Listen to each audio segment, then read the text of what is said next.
Wopila. My name is Ginny Cottier-Koscinski. My parents were Alan Chalk Cottier and Belva Mackenzie Cottier. I'd like to give you a little history about my family and me and my two sisters. We moved from Pine Ridge, South Dakota in 1943 to California. My mom, my grandmother, came out here to work at the Alameda Naval Air Base during World War II. Mama drove a dump truck and Grandma was a seamstress sewing uniforms. My father in the U.S. Navy as the first gunner's mate on a ship in the Atlantics. We returned to Pine Ridge, South Dakota, and in 1949 we moved back to California. The relocation program, 1950-1960, Native Americans were given one-way tickets, little money for housing and schooling. I believe this started my mom and dad's fight for their people. Excuse me. Many went through culture shock and did not know which way to turn. Our house turned into a halfway house. Sometimes I'd come home from school. There'd be a family staying in my bedroom. When they arrived, they'd call our house to be picked up. We'd ask, "Where are you?" They'd say, "On the corner of Walk and Don't Walk." Mom and Daddy started the Sioux Club, the American Indian Council. These groups offered support, job training, assistance with housing, medical, dental, and the sharing of their culture by dancing at powwows at various parks in the Bay Area.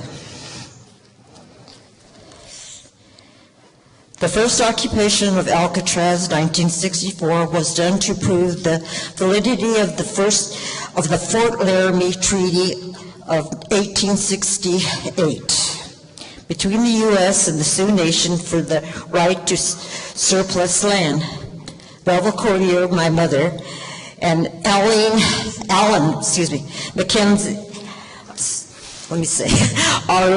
Mackenzie, my mother's cousin, had to do their own research to establish information at the Bancroft Library in Berkeley.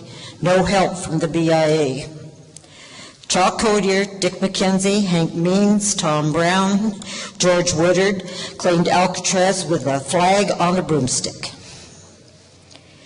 When the Indians landed on the abandoned island, it resembled the poverty-stricken reservations, isolated, no facilities, no running water, no industry, and rocky, non-productive soil land.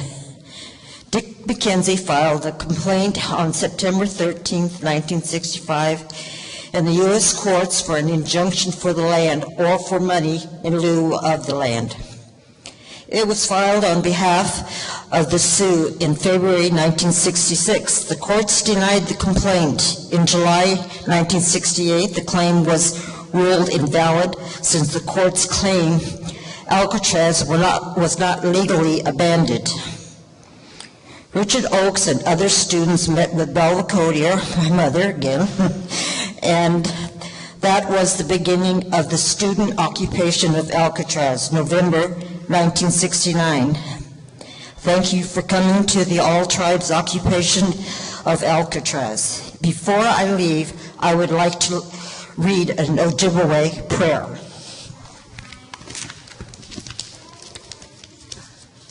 Get it out of here.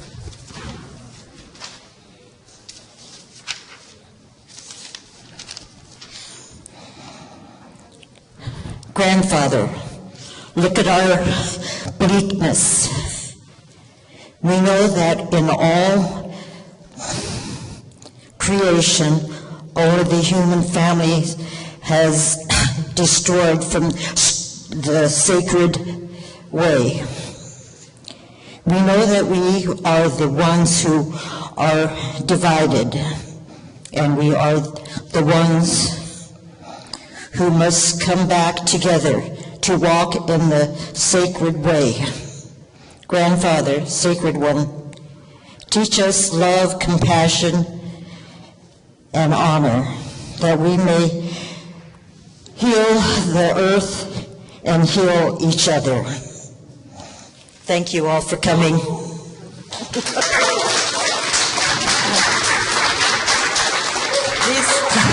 These are my children and granddaughter. This is Teresa, Tony, and my granddaughter Jade, and my son Alan. And Dayton, I didn't see him standing there.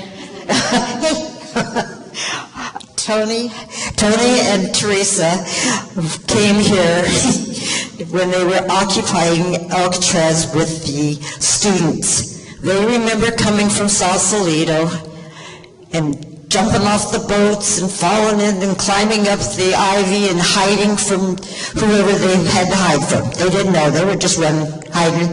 But after staying here, they found that, this is a beautiful playground. We had rooms and things to climb on and run all over the place. So they didn't understand what was going on. They were just having fun. Okay, and here are some things that we have brought. This was my mother on the dock for the first occupation of Alcatraz in '64. This is my grandmother when she was when she was in a convalescent home. And this article was in the Daily Review newspaper.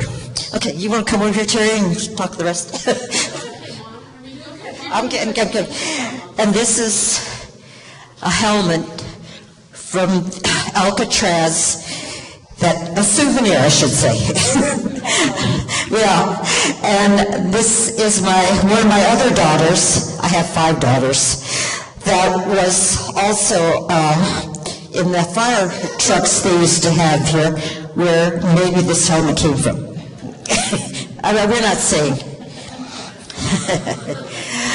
And this is the 1964 occupation of Alcatraz with Dick McKenzie, Al Cottier, George Woodard, Hank Means, which is Russell Means' father. So this is what I wanted to share with you today. Again, thank you for coming.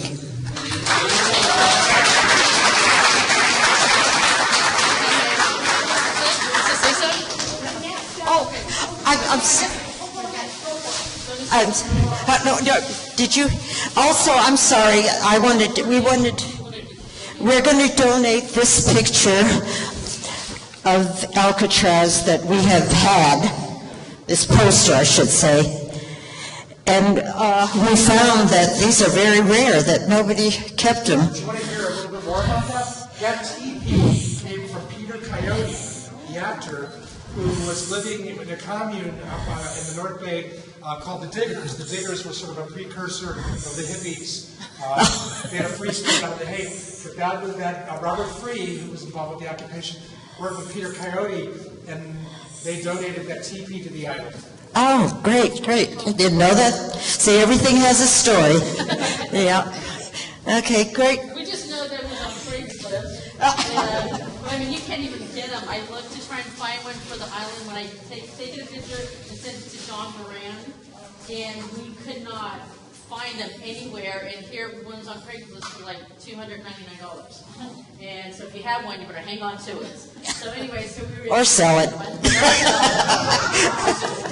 Yes. But I just want to say something. One of the things that I remember, we were little. I'm pretty loud. Can you hear me back there? Okay. I'm pretty loud. Okay. One of the things that I remember is we were over there waiting at Sausalito with my Aunt LaDonna Cottier. If you ever know, ones who knew my Aunt Donna, and my sister Tony and whatever, and we stayed over there, and I guess there was kind of like a boat commune, because we were on this boat that was like halfway sinking, and we're waiting for Captain Garbage to come pick us up. And so we waited, and finally, when it was dark enough, Captain Garbage showed up in this little boat. And so he we all got on the boat. Then all of a sudden, we get over to close to the island. The next thing you know, the Coast Guard is coming with lights and everything. And all of a sudden, he pulls up, Captain Guards pulls up to the island, and we ran off the boat. I remember my sister Tony, she got her leg caught because he had a hole in the boat, in the hull of the boat. And so all of a sudden, we get up there, and we're hiding. And I'll never forget this. We are hiding there on the side of Alcatraz in the ice plant with the Coast Guard's lights looking for us. And finally, we knew that they've got Captain Garbers, and they arrested him. And so years later, I decided to get into law enforcement. I worked for Hayward PD. And next thing you know, one of my sergeants tells me he was the 19-year-old guy who had the fishing boat, drove the fishing boat, and drove my grandfather in the first takeover of Alcatraz over here. And which was really pretty cool. I mean, to get to meet the guy who was 19 years old, who ended up being my sergeant. So anyway, but that's my story about the Alcatraz and how much fun we had. And it was a great life growing up with Nana and Papa, and every weekend going to a powwow. We ran wild there, and then coming here and having so much fun, and the memories that we had, and looking around when we came back. I ended up meeting John Moran later, probably like 6 months ago, and to be able to come back here to look at all the things that we saw when we were little kids running around here. So anyway, thank you for listening to us, and here's my mom.